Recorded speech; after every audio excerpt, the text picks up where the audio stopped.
Hare Krishna, Radhe Radhe. Welcome to my channel. आशा करती हूँ आप अच्छे होंगे, स्वस्थ होंगे और मंगल में होंगे। आप सभी को शारदीय नवरात्रि की ढेर सारी शुभकामनाएं। माता रानी के श्री चरणों में आप सबके मंगल की कामना करती हूँ। आज इस वीडियो में मैं आपके लिए लेकर आई हूँ नवरात्रि व्रत कथा।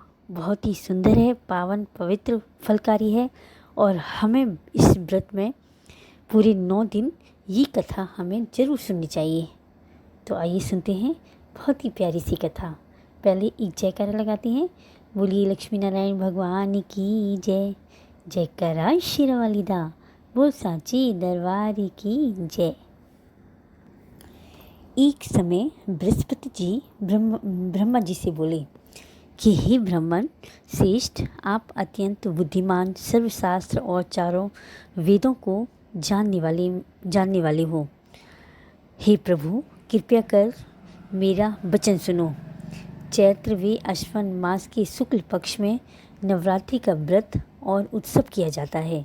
इस व्रत का क्या फल है, इसे किस प्रकार करना उचित है और हमें ये व्रत कैसे करना चाहिए, ये व्रत कैसे किया जाता है, इस व्रत का क्या फल है, इसे किस प्रकार करना उचित है, पहले इस व्रत को किसने किया, सो विस्तार से कहिए।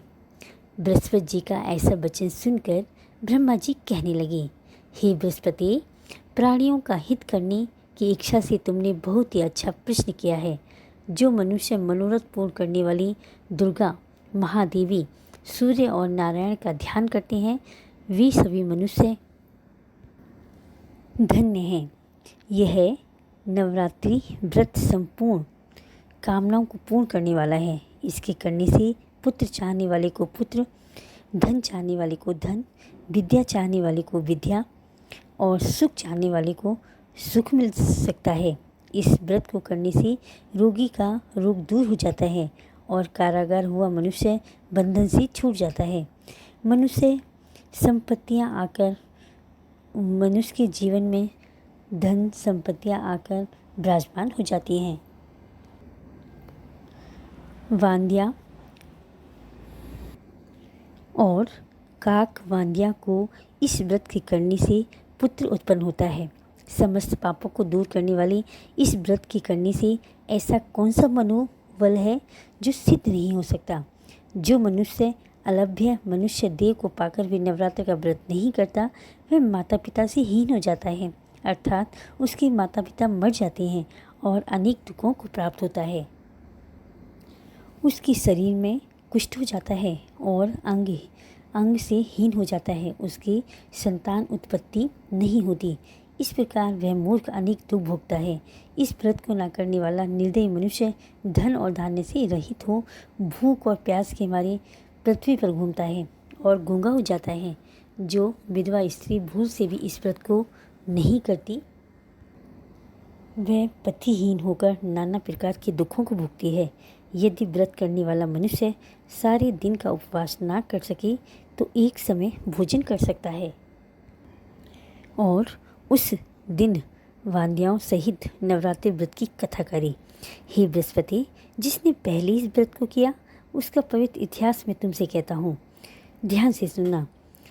तुम सावधान होकर सुनो। इस प्रकार ब्रह्मा जी का वचन सुनकर बृहस्पति जी बोले, हे ब्राह्मण, मनुष्य का कल्याण करने वाले इस व्रत के इतिहास को मैं तुम्हारे सामने कहता हूँ।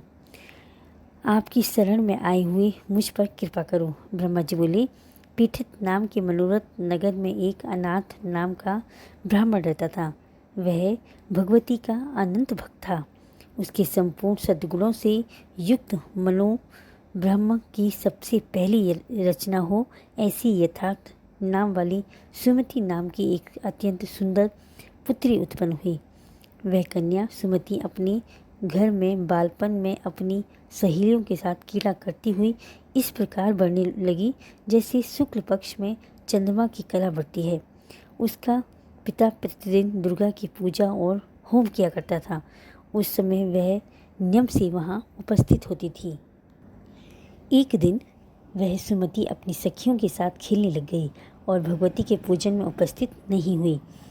उसके पिता को पुत्री की ऐसी असावधानी देखकर क्रोध आया और पुत्री से कहने लगा, हे पुत्री, हे दुष्ट पुत्री, आज प्रभात से तुमने भगवती का पूजन नहीं किया, इस कारण मैं किसी कुष्ठी और दरिद्री मनुष्य के साथ तेरा विवाह करूँगा।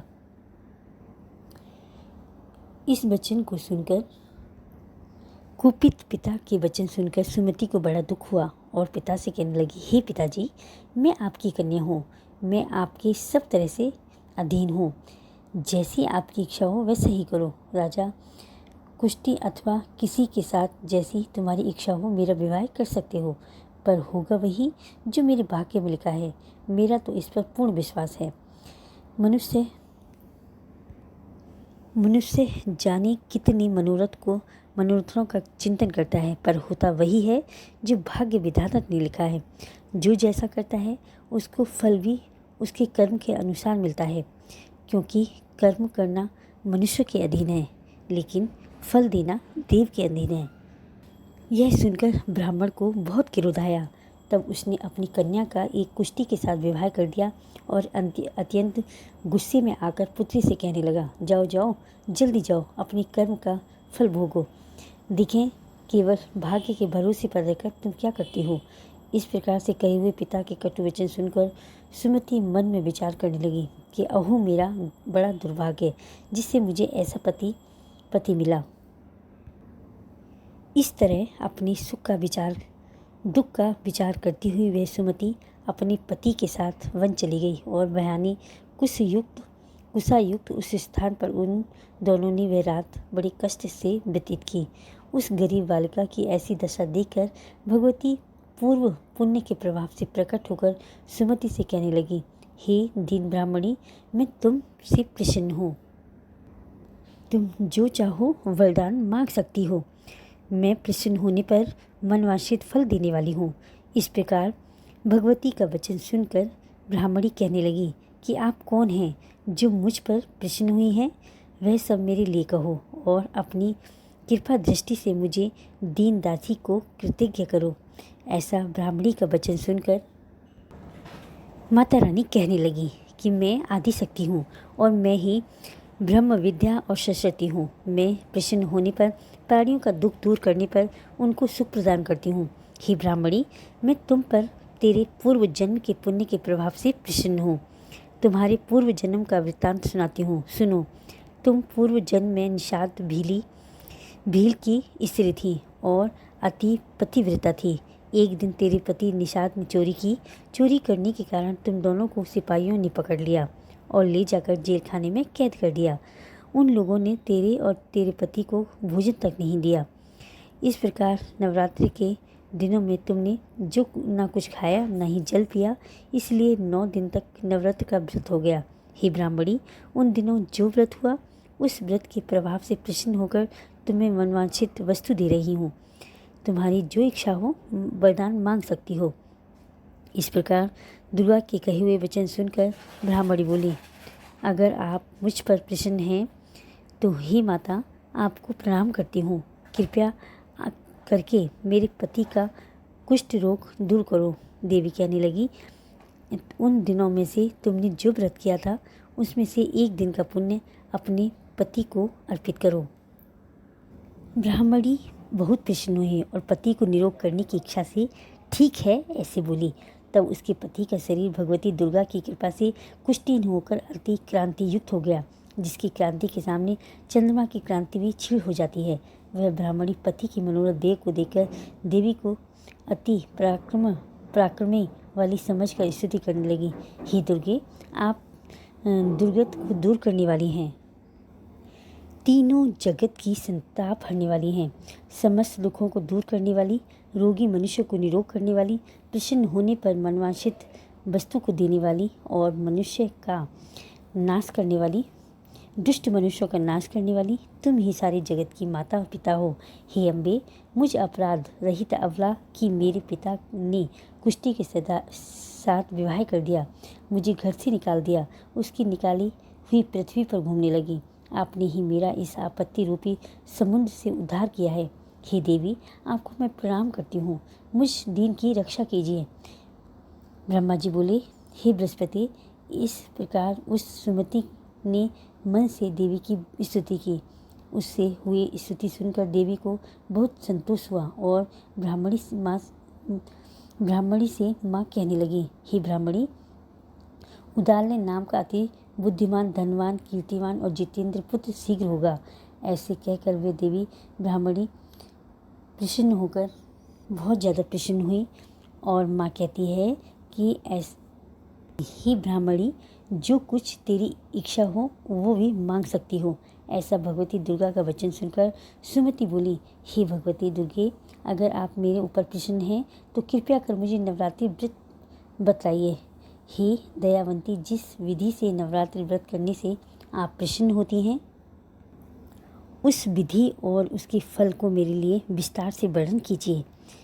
इस प्रकार ब्राह्मणी के वचन सुनकर दुर्गा कहने लगी, माता कहने लगी, हे ब्राह्मणी, मैं तुम्हारे लिए संपूर्ण पापों को दूर करने वाली नवरात्रि व्रत बताती हूँ, जिसको करने से समस्त पापों से छुटकारा, मोक्ष की प्राप्ति होती है। अश्विनी मास के शुक्ल पक्ष की प्रतिपदा से लेकर 9 दिन तक विधि पूर्वक व्रत किया जाता है। यदि दिन भर व्रत ना कर सकें तो एक समय भोजन करें। पढ़े लिखे ब्राह्मण को पूछकर कलश स्थापना करें और वाटिका बनाकर उसको प्रतिदिन जल से सींचें। महाकाली, महालक्ष्मी और महासरस्वती इनकी मूर्तियां बनाकर उनकी नित्य विधि सहित पूजा करें और पुष्पों की विधि पूर्वक अर्घ्य दें। विजौरा के फूल से अर्घ्य देने से रूप की प्राप्ति होती है। जायफल की से कीर्ति, राख से दाग से कार्य की सिद्धि होती है। आंवली से सुख की प्राप्ति होती है। केले से भूषण की प्राप्ति होती है। इस प्रकार फलों से अर्घ्य देकर यथाविधि हवन करें। खांड, घी, गेहूँ, शहद, जौ, तिल, विल्व, नारियल, दाग और कदम्ब, इनसे हवन करें। गेहूँ होम करने से लक्ष्मी की प्राप्ति होती है। खीर और चंपा के पुष्पों से धन और पत्तों से तेज सुख की प्राप्ति होती है। आंवली की कीर्ति से केले से पुत्र होता है। कमल से राज सम्मान और राखों से सुख संपत्ति की प्राप्ति होती है। खड़, घी, नारियल, जौ, तिल, इनसे मनवांछित फलों की प्राप्ति होती है। होम करने से व्रत करने वाले मनुष्य इस विधान से होम कर आचार्य को अत्यंत नम्रता से प्रणाम करे और व्रत की सिद्धि के लिए उसे दक्षिणा दे। इस महाव्रत को पहले बताई हुई विधि के अनुसार जो कोई करता है उसके सारे मनोरथ सिद्ध हो जाते हैं। इसमें तनिक भी संशय नहीं है। इन 9 दिनों में कुछ भी दान आदि दिया जाता है उसका करोड़ों गुना मिलता है।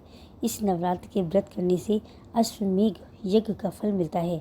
हे ब्राह्मणी, इस संपूर्ण कामनाओं को पूर्ण करने वाले उत्तम व्रत को तीर्थ, मंदिर अथवा घर में ही विधि विधान से करें।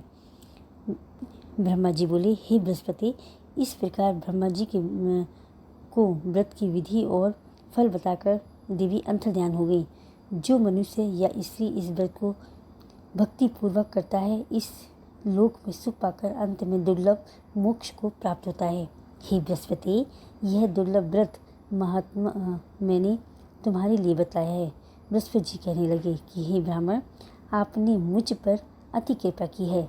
अमृत के समान इस नवरात्रि व्रत का महात्म सुनाया। हे प्रभु, आपके बिना और कौन इस महात्म को सुना सकता है।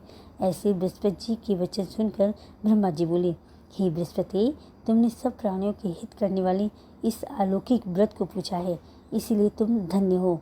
यह भगवती शक्ति संपूर्ण लोगों का पालन करने वाली है। इस महादेवी के प्रभाव को कौन जान सकता है।